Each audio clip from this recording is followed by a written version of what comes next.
반갑습니다.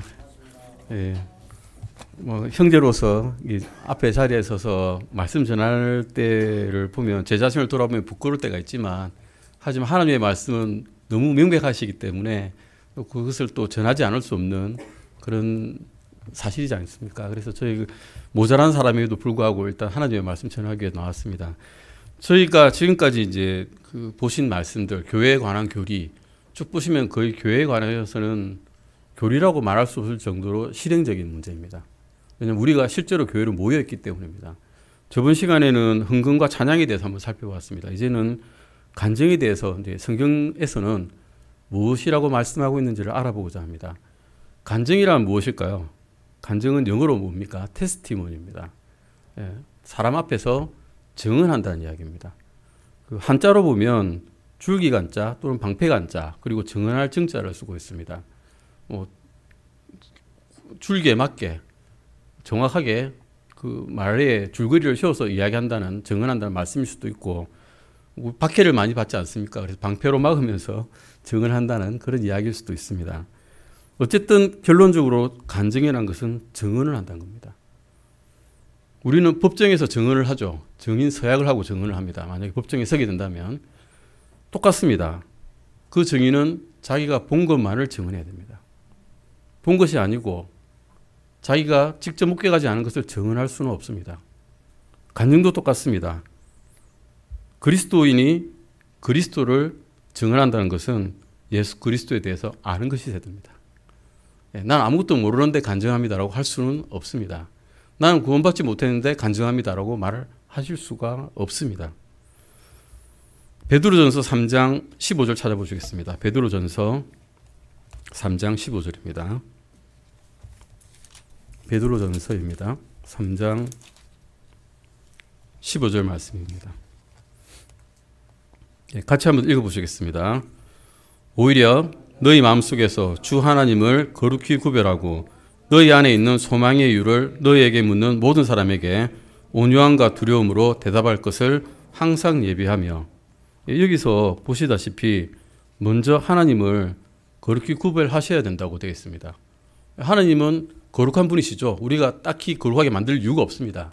그냥 자체로 거룩하신 분이기 때문에 단지 우리가 하나님을 거룩히 구별해야 된다는 겁니다.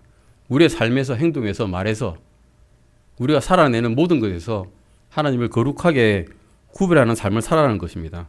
즉 우리의 삶 속에서 하나님을 거룩한 존재로 여기는 것입니다. 우리는 어떤 존재입니까? 우리는 삶에서 온갖 어려움을 겪는 존재입니다. 질병도 겪게 되고 고통도 겪게 됩니다. 사업상에서도 어려움이 있습니다. 인간관계에서도 어려움이 있습니다. 심지어는 가족 안에서도 어려움이 있습니다. 그런 어려움과 고난의 삶을 사는 동안에도 하나님께 불평하지 않고 오히려 하나님을 거룩히 구별하여 가지고 다른 믿지 않는 사람들이 도대체 너희는 왜 그렇게 어떤 소망이 있길래 그렇게 거룩히 구별되어 살려고 하느냐라고 궁금해서 미칠 정도로 만들어 주셔야 됩니다. 그러면 그 사람들이 물어보겠죠. 너는 좀 이상하네. 우리가 왜 다르게 사느냐라고 그 소망의 이유를 물어볼 것입니다. 그것을 물어볼 때 그 이유를 말할 준비가 우리 속에 되어 있어야 됩니다. 예비하라고 되어 있지 않습니까? 말을 예비하라고 되어 있습니다. 그때 생각하려면 생각이 나지 않으실 것입니다. 예비하고 계셔야 됩니다. 증인이 된다는 것은 내 안에 그 소망에 합당한 이유가 있다는 것을 스스로 알고 있고 예비되어 있다는 것입니다. 그 이유를 대답할 준비가 항상 되어 있어서 믿지 않는 자에게 온유함과 두려움으로, 즉 하나님의 경외함의 두려움으로 간증을 하는 것입니다. 이렇게 말하는 것이죠. 나는 온갖 어려움을 겪으면서 살고 있지만 저에게는 소망이 있습니다. 그것은 바로 우리를 구원하신 우리 주 예수님 때문입니다. 라고 말을 하는 것입니다. 이러한 간증을 가장 잘했던 사람은 성경에서 보시면 바울입니다. 위대한 선포자였고 목사였고 교사였던 바울이 간증도 잘했습니다. 다 잘하는 사람이었죠. 디모데전서 1장 12절에서 17절 보시겠습니다. 디모데전서입니다. 디모데전서 1장 12절에서 17절까지입니다. 이 간증의 가장 성경적인 모델이라고 말할 수 있는데요. 우리가 간증할 때 그러면 어떻게 되느냐를 모델로 보여주고 있습니다. 예수님의 모델 기도도 우리가 배웠지만 또 간증의 모델적인 면도 바울이 이렇게 보여주고 있습니다. 한번 12절에서 17절까지 읽어보시겠습니다. 같이 읽으시겠습니다. 나를 능력있게 하신 그리스도 예수 우리 주께 내가 감사를 드리나니 이는 그분께서 나를 신실한 자로 여기사 내게 사역을 맡기셨기 때문이라. 내가 전에는 신성모독하는 자요 핍박하는 자요 해를 끼치는 자였으나 오히려 긍휼을 얻었으니 이는 내가 믿지 아니하는 가운데 알지 못하고 그것을 하였기 때문이라. 우리 주의 은혜가 그리스도 예수님 안에 있는 믿음과 사랑과 함께 넘치도록 풍성하였도다. 이것은 신실한 말이요 전적으로 받아들이기에 합당한 말이니 곧 그리스도 예수님께서 죄인들을 구원하시려고 세상에 오셨다는 말이로다. 내가 죄인들 중에 우두머리니라.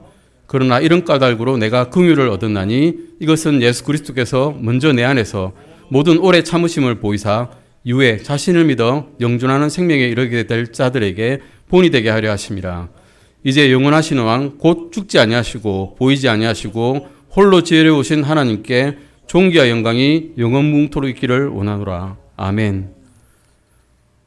이 디모데전서 1장 전반부를 보시면 영적인 아들인 디모데에게 은혜와 긍휼과 화평이 있기를 바라는 내용으로 시작해서 율법의 역할에 대한 설명과 결국 그 율법이 결국에는 건전한 교회를 위해 만들어졌고 건전한 교회인 복음의 말씀을 들은 후에 이 바울의 삶이 어떻게 바뀌었는지를 12절에서 17절까지 말하고 있습니다. 즉 과거에 나는 이런 사람이었는데 죽을 수밖에 없는 사람이죠. 지옥으로 갈 수밖에 없는 사람이었는데 하나님의 긍휼로 인하여 즉 사울이었던 바울이 이렇게 변화했다라는 것을 스스로 말하고 있는 것입니다. 17절 마지막을 보시면 결국에는 이것이 나의 능력이 아니고 하나님의 은혜로 된 것이기 때문에 하나님께 영광을 돌리고 있습니다. 즉 간증의 첫 번째 요소는 첫 번째는 나의 과거의 모습을 드러내는 것입니다. 우리 예전에 간증할 때 다 그렇게 하지 않았습니까? 과거의 모습을 드러내었습니다. 좀 부끄럽지만 다시는 돌아오고 싶지 않지만 과거의 모습을 부끄럽지만 드러내었습니다. 사도 바울도 마찬가지였습니다. 아시다시피 사도 바울은 바리새인들 중에 바리새인이었습니다. 가말리엘의 문화에서 배운 즉 그 당시에 대학자 밑에서 수학한 철저한 바리새인이었습니다. 율법을 1도 자기는 안 틀리고 지킨다고 생각하는 바리새인, 그 중에 바리새인입니다. 종교인으로 키워졌고 그가 믿는 하나님에 대한 잘못된 믿음으로 인해서 예수님을 메시아로 믿고 있는 그리스도인들에 대해서 심각하게 화가 나 있었습니다. 사도행전 9장 1절 잠깐 보실까요? 사도행전 9장 1절에 어떻게 화가 나 있는지 보시겠습니다. 사도행전 9장 1절입니다. 제가 한번 읽겠습니다. 사울이 주의 제자들을 대적하여 여전히 유혹과 살기를 내뿜으며 대제사장에게 가서라고 되어 있는데요. 살기를 내뿜는다 이 말을 영어로 보시면 어떻게 되는가 하면 breathing out threatening이라고 되어 있죠. 숨을 쉬는데 숨에서 위협이 막 나가는 겁니다. 그 정도로 철저한 종교인이었습니다. 우리들 중에 딴 사람이 예수님을 믿는다고 해서 이렇게 화를 내는 사람이 있습니까? 예. 집안에서 반대를 해도 이 정도로 반대를 하는 사람은 별로 없을 겁니다. 그런데 바울은 그렇게 했습니다. 왜냐하면 자기가 믿는 하나님에 대해서 신실했거든요. 나름 철저하게 신실했기 때문에 이 사람들은 가짜 메시아를 믿고 있다. 그리스도인이 아닌 것들을 믿고 있다. 하나님을 믿고 있지 않는 이 나쁜 반역자들이다 해서 위협을 숨으로 내뿜으면서 다가갔던 것입니다. 고린도전서 15장 9절에서 보시면 안 찾으셔도 됩니다. 내가 하나님의 교회를 핍박했다라고 자신이 기록하고 있습니다. 담담하게 증언하는 거죠. 난 옛날에 이런 사람이었다. 또 스데반을 돌로 치는 일에 있어서 사울은 동의했습니다. 그래서 돌로 치는 사람들이 겉옷을 벗을 때 그 옷을 보관했습니다. 남들이 훔쳐가지 않도록. 사도행전 8장 3절 말씀에서도 교회를 내가 크게 파괴했다라고 기록되어 있습니다. 만약에 성경이 진실이 아니라면 지어낸 이야기라면 바울은 이런 이야기 안 썼을 것입니다. 미화를 하죠.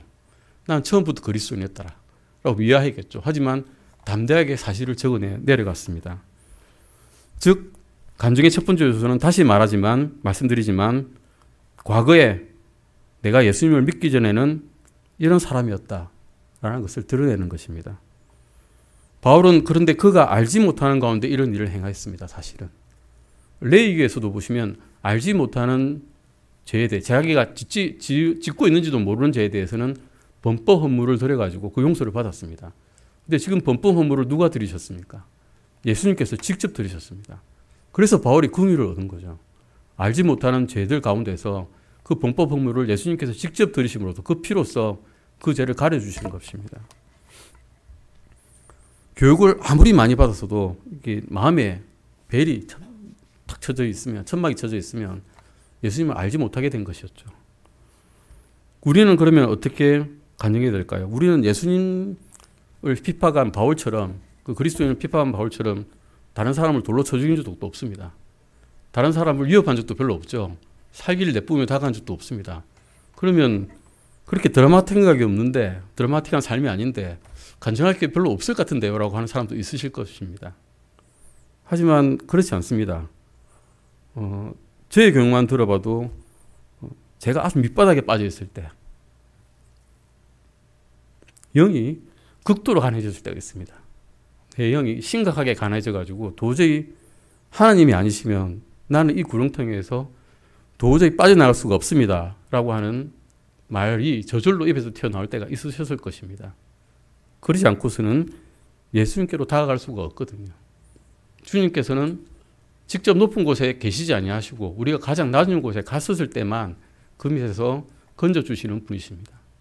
우리가 찾아볼 수 있는 눈이 뜨일 때가 딱 그때뿐인 것 같습니다.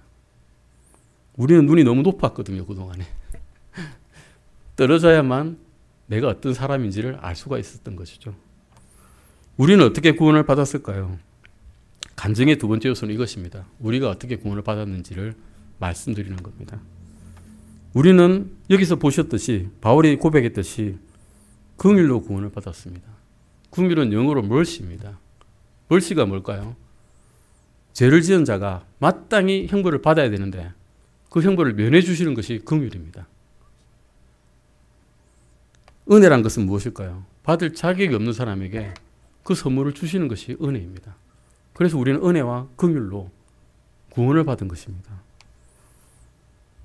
예수님의 은혜와 긍휼로 인해서 내가 하나님과 원수였을 때 지옥으로 가는 급행열차에 그대로 몸을 싣고 있을 때 내 죄로 인해서 예수님께서 직접 십자가에서 피를 흘리시고 장사 지내시고 묻히신 지 사흘 만에 살아나셔가지고 지금 하나님의 우편에 앉아 계셔서 즉 나의 죄를 해결해 주셔서 내가 구원을 받은 것입니다. 디모데전서 1장 14절 잠깐 보시겠습니다. 디모데전서 1장 14절입니다. 디모데전서 1장 14절입니다.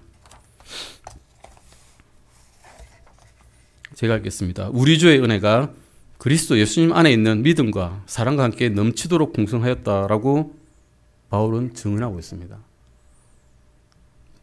바울은 알고 있었습니다.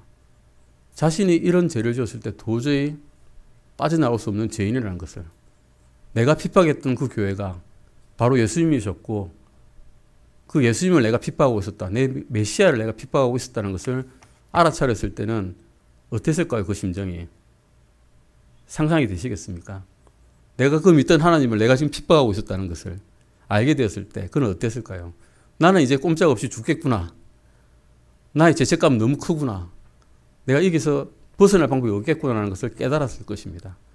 그런데도 불구하고 예수님께서는 바울을 무엇으로 쓰실까요?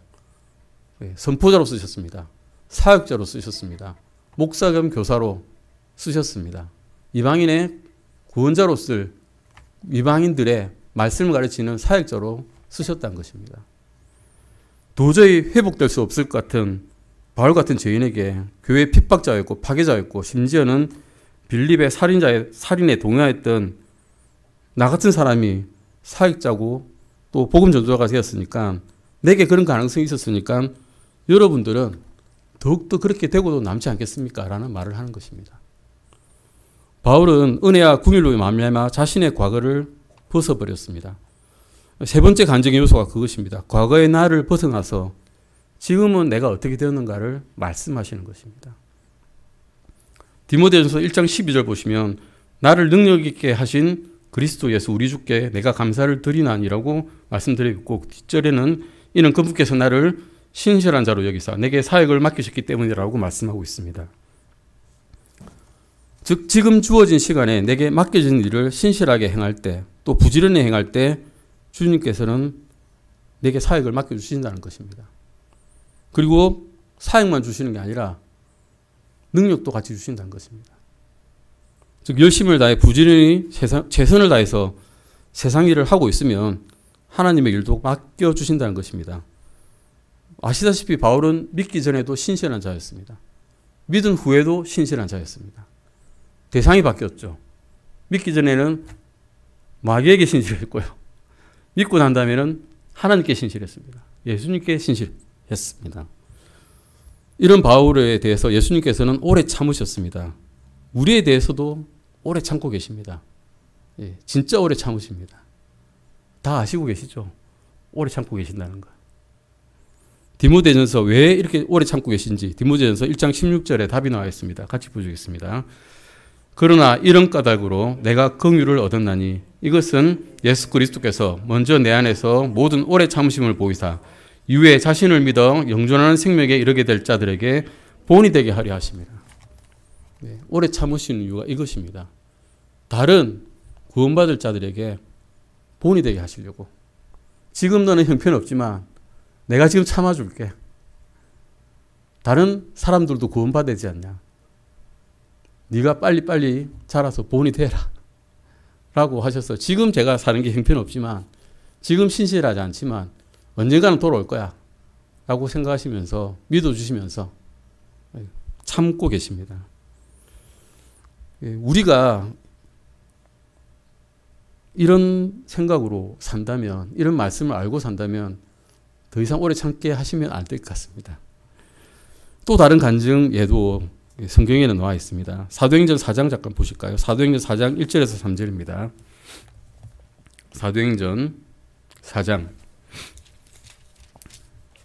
1절에서 3절입니다. 사도행전 4장 1절에서 3절입니다. 제가 읽겠습니다.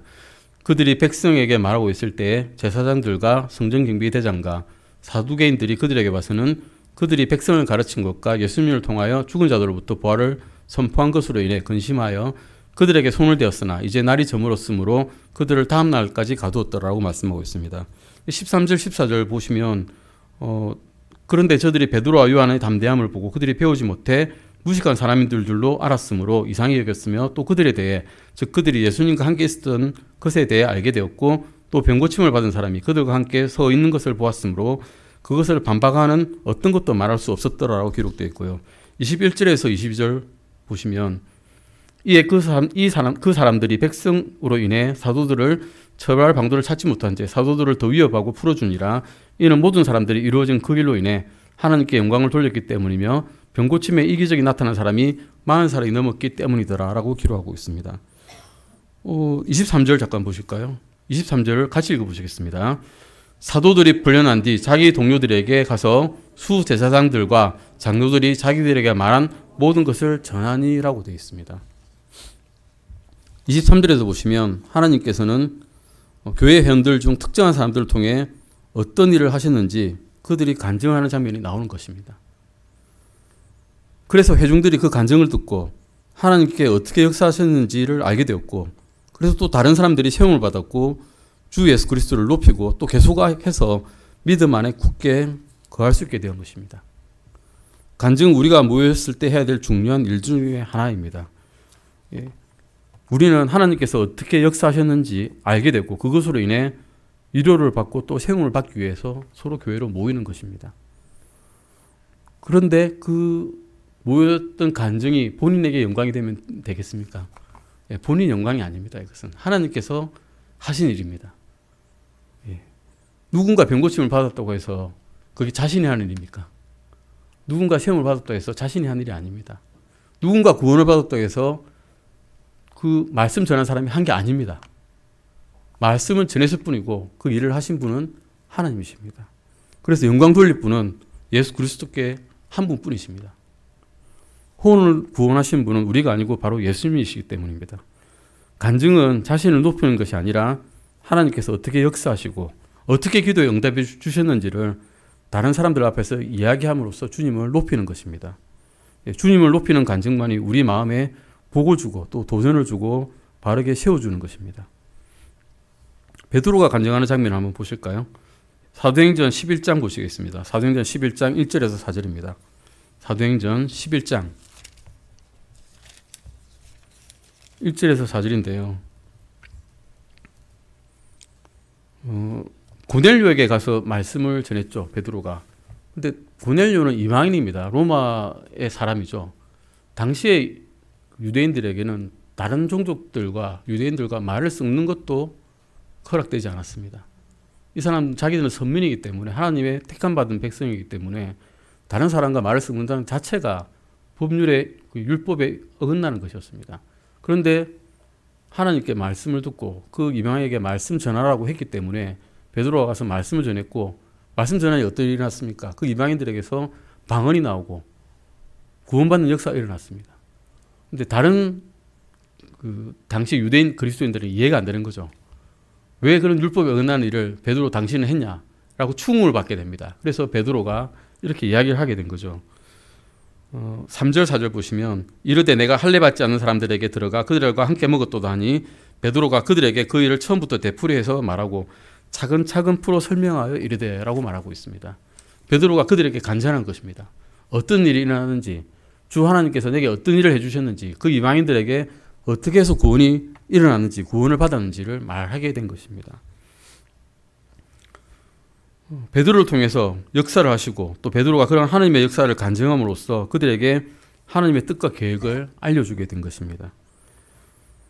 이랬을 때 이들은 베드로를 칭찬하지 않았고요. 베드로가 얼마나 똑똑했는지 말하지 않았고요. 단지 하나님께 영광을 돌렸습니다. 이것이 성경적인 간증입니다. 사도행전 14장 19절에서 26절 보시겠습니다. 사도행전 14장입니다. 사도행전 14장 19절에서 26절까지인데요.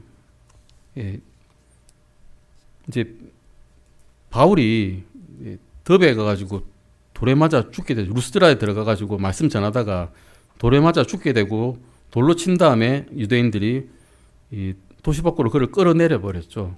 그러고 난 다음에 다시 일어나가지고 아마 그때 세차원으로 들려 올라갔을 가능성이 많습니다. 그랬을 때 바나바와 함께 더베로 도망가기 전에 있었던 그런 이야기입니다. 여기서 보시면 27절에서 28절 잠깐 보시겠습니다. 사도행전 14장 27절에서 28절입니다.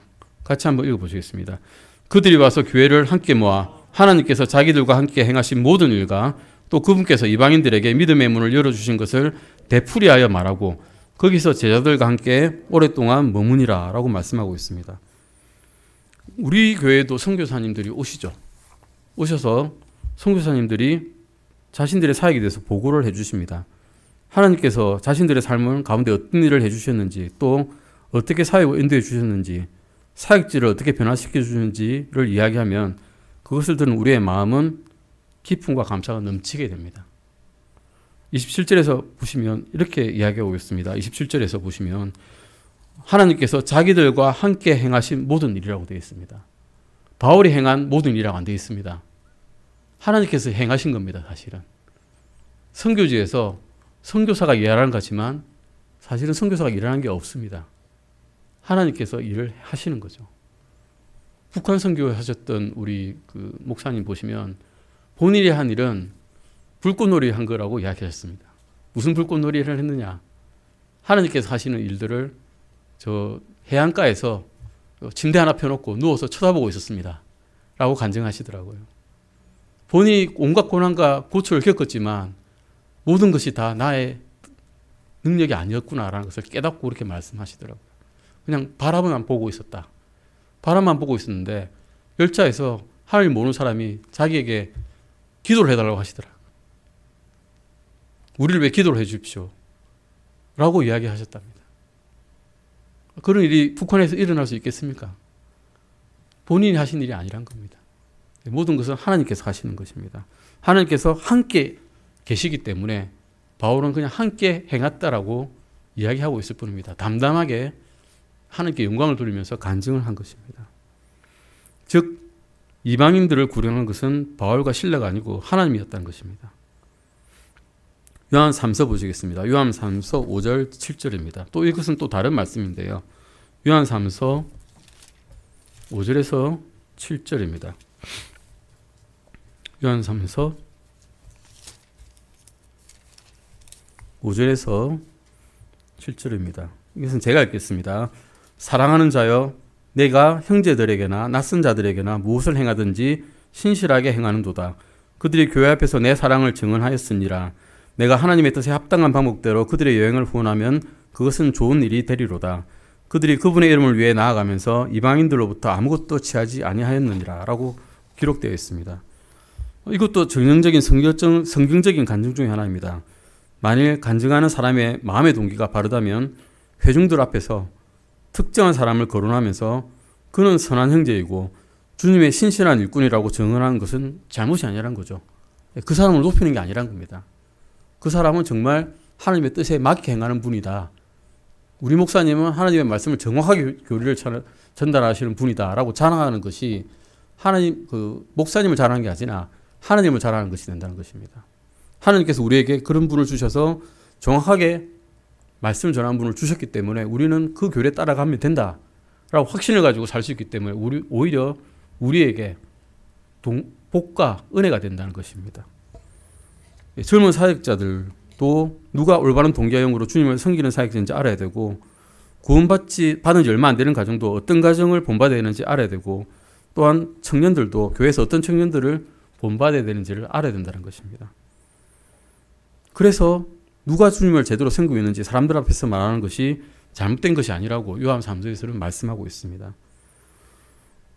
또 주님께서도 이렇게 말씀하셨죠. 마태복음 25장 21절에서 잘하였도다 선하고 신실한 종아라고 말씀하신다면 누군가 일 잘하는 사람에게 말씀하신 거죠. 일을 너는 제대로 똑바로 하고 있구나 라고 말씀하신 것이기 때문에 어떤 사람이 신실하다고 하나님께서 말씀하신다면 우리도 또한 어떤 사람이 신실하다고 말씀드리는 것이 잘못된 것은 아니란 것입니다. 누가 바른 본인지 회중들에게 알리는 것이 잘못된 것이 아니란 겁니다. 시편 111편 1절도 잠깐 보시겠습니다. 시편 111편 1절입니다. 시편입니다. 자, 시편 111편. 지금은 성경에서의 간증이 어떤 것인지를 알아보겠습니다. 우리가 간증하면 보통 이제 탤런트 간증 이런 거 많이 생각하죠. 누가 이렇게 간증하면서 막 울면서 해서 마음의 감동을 받았어요. 막 해가지고 좋은 간증인 것 같은데 만약 성경적인 간증이 아니라면 그건 좀 주의하셔야 됩니다. 시편 111편 1절입니다. 같이 읽어보시겠습니다. 너희는 주를 찬양하라. 내가 올바른 자들의 집회와 회중 가운데서 내 온 마음으로 주를 찬양하리로다. 아멘. 여기에는 집회로 모인 회중이 있습니다. 그래서 하나님께서 해주신 일을 찬양을 통해서 다른 사람들에게 알리는 것입니다. 간증도 똑같습니다. 하나님께서 어떤 일을 해주시는지 간증을 통해서 회중들에게 알리는 것. 그것이 또한 간증입니다. 시편 116편 14절, 18절, 19절 보시겠습니다. 시편 116편 14절 먼저 읽어보실까요? 14절입니다. 그분의 온 백성의 눈앞에서 이제 내 손들을 주께 예행하리로다. 백성들 눈앞에서 소원을 이야기하는 거죠. 그리고 18절에서 19절입니다. 이제 내가 내 손들을 주께 예행하되 그분의 온 백성의 눈앞에서와 주의 집들에서와 오 예루살렘아 내 한가운데서 하리로다. 너희는 주를 찬양하라 라고 말씀하고 있습니다. 주님께서 자신에게 특별한 일을 해주셨습니다. 그런데 특별한 일을 너무나 알리기 싫어서 내 속에만 갖고 있습니다. 그러지 마시란 겁니다. 특별한 일을 해주셨다면 그 주님께서 해주신 그 놀라운 일을 혼자만 기뻐하고 혼자만 감사하지 마시고 다른 지체들에게도 알리고 함께 감사하고 함께 기뻐하고 함께 찬양하시라는 것입니다. 이것은 성경적인 간증이란 겁니다. 근데 문제는 이제 성경적인 간증이 안 될 때가 있죠. 어떤 경우 이런 경우가 있습니다. 성경적인 지식이 하나도 없이 그냥 간증하는 경우가 있죠. 저도 그랬습니다. 처음 보니까 모르잖아요. 성경적인 건 모르고 그냥 구원받는 기쁨에 간증을 막 합니다. 근데 어디선가 들은 게 있어가지고 하나님께서 저를 구원해 주셔서 정말 감사합니다. 이제는 이제 주님께서 성령의 불도 좀 분해 주셨으면 좋겠습니다. 불침내 주세요. 막 이렇게 이야기할 때가 있죠. 우리가 하지만 아시다시피 불침내는 물침내와 불침내가 있다면 불침내는 믿지 않는 자에게 주는 침내죠. 심판입니다. 심판 내려주세요 하고 말한다면 이것은 누군가 가르쳐 줘야죠. 그런 게 아니고 그건 교리적으로 맞지 않습니다. 잘 모르셔서 그러는데 성경 한번 자세히 읽어보시고 불침내라는 것은 구원받은 사람에게 하는 것이 아닙니다 라고 가르쳐 주신다면 됩니다. 바로 잡는 것은 나쁜 게 아니죠. 근데 그걸 문제는 그렇습니다. 공공연히 바로 앞에서 갑자기 앞에서 말하고 있는데 나와가지고 그건 잘못됐어요 라고 지적해 버리시면 그분이 교회 다시 나오실까요? 다시 안 나옵니다.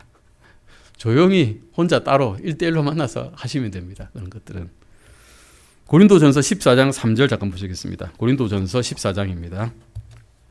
고린도전서 14장 14장 3절입니다. 고린도전서 14장 3절 잠깐 보시겠습니다. 고린도전서 14장 3절입니다. 같이 읽으시겠습니다. 그러나 대언하는 자는 사람들에게 말하여 그들을 세우고 권면하며 위로하나니. 24절에서 25절입니다. 24절에서 25절입니다.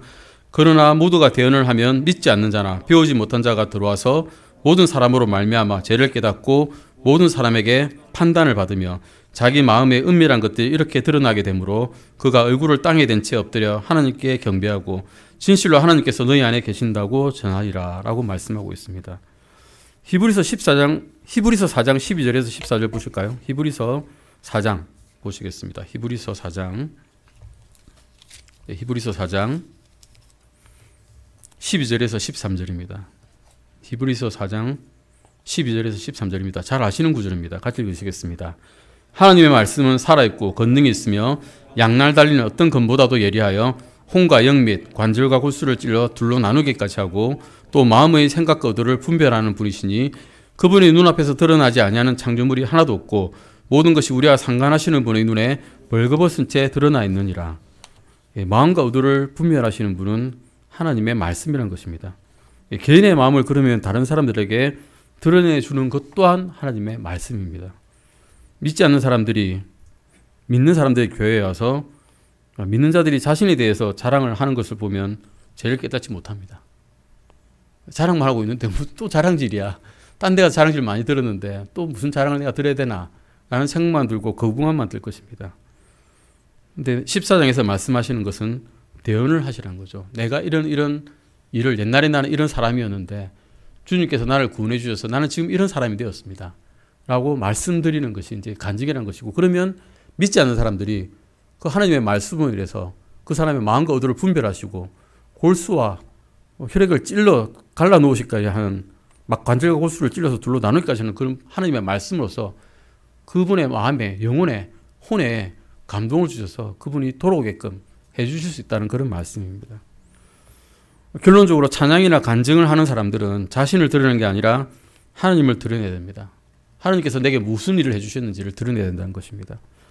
좋은 설교는 설교자를 드리는 게 아니라 하나님을 드리는 설교라고 우리는 알고 있습니다. 하나님께 영광을 돌리면 사람들이 이제 하나님께 돌아올 것입니다. 우리는 하나님의 영광을 위해 간증하고 하나님을 높이고 또 덕을 세우면 하나님의 백성들은 복을 받고 구원받지 못한 사람들은 확신을 가지게 됩니다. 오늘 교회에 온 이유가 무엇일까요? 의무감에서 오셨다면 잘하신 겁니다. 믿음으로 오셨으면 더 잘하신 겁니다. 한 주 동안 해주신 일을 다른 지체와 나누려고 오셨으면 또 더 잘하신 것입니다. 한 주 동안 하나님께서 우리에게 해주신 일이 있으시면 그것을 나누십시오. 한 주간 주님께서 우리에게 해주신 일 중에 주님께 영광을 돌릴 만한 일이 있으면 다른 지체들과 나누십시오. 우리의 대화가 이 세상에 쓸데없는 일이 아니고 주님께서 우리를 통해 해주신 위대한 일이 되어야 됩니다. 예수님께서 우리에게 해주신 일은 다른 사람들에게 전해야 합니다. 그것이 간증이란 것입니다. 우리는 교회에서 간증을 할 때 하나님께서 정하신 방법대로 행하고자 이 말씀을 공부하였습니다. 우리 모두에게 은혜와 덕이 되었으면 좋겠습니다. 아멘. 기도하시고 마치겠습니다.